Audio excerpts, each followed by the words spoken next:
Hey, did you know that you can use Google Drawings to create an interactive timeline like this?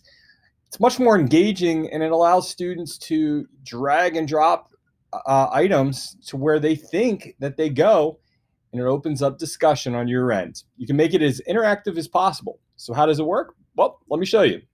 First of all, you want to open up a brand new Google Drawing. You can go to drawings.google.com or simply visit Google Drive. Next thing you'll do is you'll expand your canvas. So this arrow right down here, you'll click and drag to reposition the canvas. Next, I'll just right click and I'll change the background, and I'll just make my background here maybe a different color just so that you can see the difference. All right, going back to the original timeline, you'll notice that I created my timeline like so. Here's how this works. You can simply select a line and draw like so by clicking and dragging. Once I do that, then I can select the thickness of my line. I can change the ending of my line. We'll do a box, and I'm good. So next thing I'm going to do is I'm going to actually draw another line for a notch. And as you can see, it actually draws with a box and an arrow. So I can get rid of those options simply by just doing this, and it'll go away. And I can copy them simply by selecting the line, making sure that it's highlighted with these blue little handles, and pasting them along the way. So I'll make sure that I do that.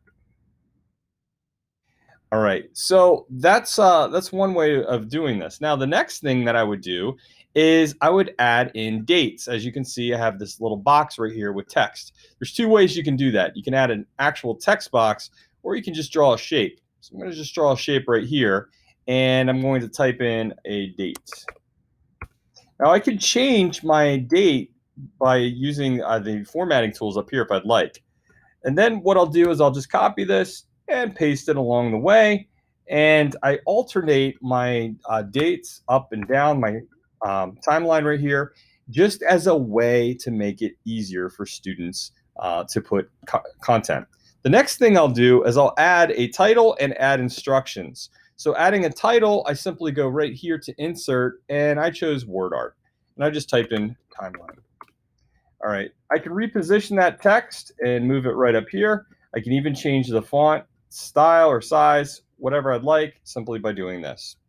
Next, I'll add instructions. What I did is I just simply added a shape, and I put my instructions right here. Any object that you draw, you can start typing in there. So this is where my instructions would go.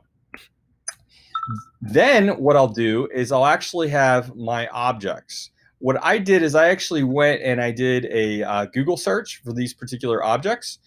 Did you know that you can actually do a Google search right from within Google Drawings? So you can simply go right here to insert, you can go to image, and you can search the web. What I like about this is these are images that are usable. So it doesn't violate any copyright laws. So for example, if I wanted to look for the Netflix logo, there we go.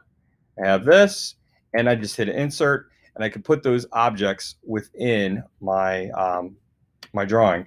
Now, one thing that you may want to consider doing is you may want to consider putting your objects over here, or let me just zoom out just a tad. Let me just zoom, and I can put my objects over here on the side for my students to drag and drop. I can simply keep adding images simply by going here. Next, I want to give this to my students. Now, if I'm using a tool like Google Classroom, it's real simple to go through and to do this. So let me just put this down as timeline. I can go to Classroom, and let me just open up a sample class, and let's just make an assignment. And we'll just call it timeline. And what I'll do is I'll add it from my Google Drive. And here's my timeline. Okay, now one thing you could do is you can make it so that it makes a copy for each student. That's something that you can do in Google Classroom. It's really nice because it forces a copy for students. But let's say that you don't have the luxury of using Google Classroom and you don't have the luxury of forcing a copy of a document like that. No worries. Simply go up to the share button right up here and go right here where it says get link. you're going to change this so that anyone with the link can either view or edit, doesn't matter, and you're just going to copy this. Then what you would do is you would go to your learning management system to paste it. For this example, what I'll do is I'll just open up a new Google Doc just to show you how this will work. When you paste it into your learning management system, you might notice that this Google Doc has all the way up here to the word edit. Okay, simply delete the word edit, type in the word copy, and check out what happens. When you click on this link, it forces a copy. So that's how you can make an interactive timeline for students and make it much more engaging. Some other ideas that you may want to consider is if you want students to maybe do research on this particular object, did you think about this? Select the object and then you can insert a link.